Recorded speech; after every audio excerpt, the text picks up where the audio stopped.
La saison 2 de Silo vient de nous laisser avec des rebondissements à couper le souffle, et je sais que vous débordez de questions.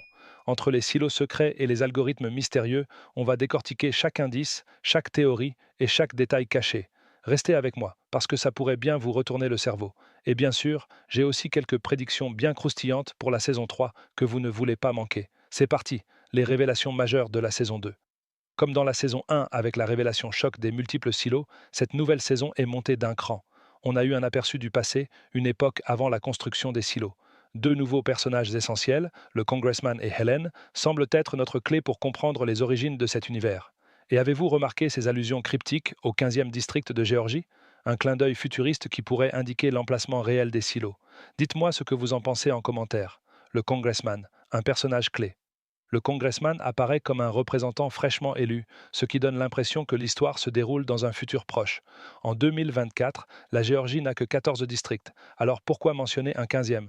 Cela suggère un monde où la démographie, ou même la structure politique, a changé.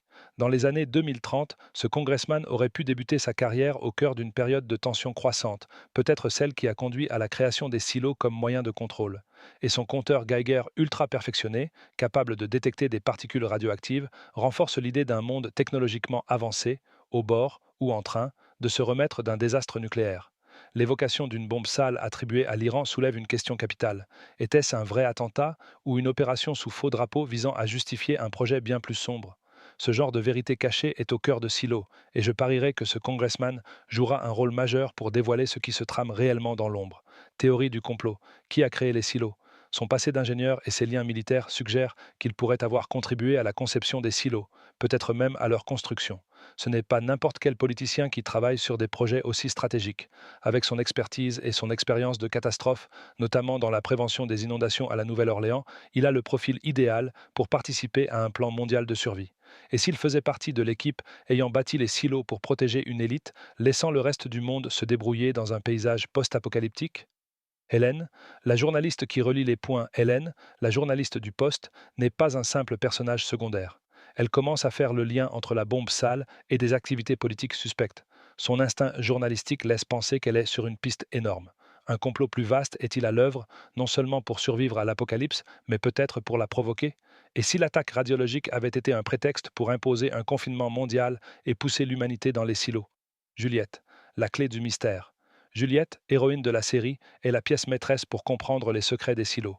Son retour dans le silo 18 est crucial. C'est elle qui découvre le Safeguard, un système mortel situé à l'étage 14, capable de diffuser un gaz toxique suffisant pour éliminer toute la population du silo. Un tel dispositif peut être un outil de contrôle ou de dernier recours. Mais qui contrôle le Safeguard? Un humain? L'algorithme? Une IA cachée derrière toute la structure? Et ce n'est sûrement pas un hasard si la tuyauterie menant au Safeguard se trouve à l'étage 14, là où se trouve le pouvoir judiciaire. Cet étage pourrait bien être le cœur du système.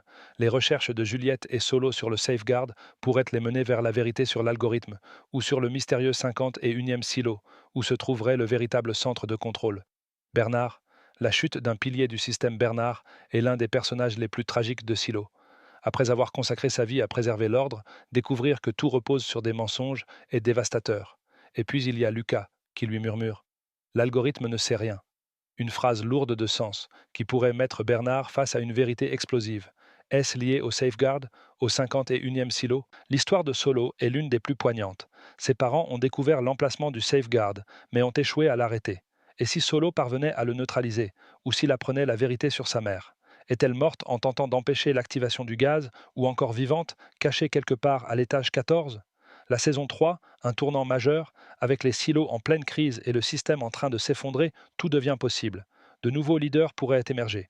Les ascenseurs, autrefois interdits, pourraient devenir un symbole de rébellion, et le système ancien pourrait s'écrouler pour laisser place à un nouvel ordre. Et puis, il y a la porte mystérieuse tout en bas du silo.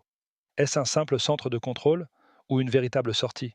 J'ai l'intuition qu'elle sera la clé des derniers secrets du système des silos, et que Juliette jouera un rôle décisif. Conclusion. La saison 2 prépare quelque chose d'énorme pour la saison 3. La vérité sur l'algorithme, l'avenir des silos, la lutte de pouvoir et les révélations sur l'extérieur. Qu'y a-t-il derrière cette porte? Qui contrôle réellement le safeguard? Que se passera-t-il lorsque l'algorithme sera exposé? Dites-moi vos théories en commentaire, je les lis toutes. Et n'oubliez pas de liker, partager et vous abonner pour plus d'analyses profondes sur Silo et d'autres séries passionnantes. À très vite pour la prochaine vidéo.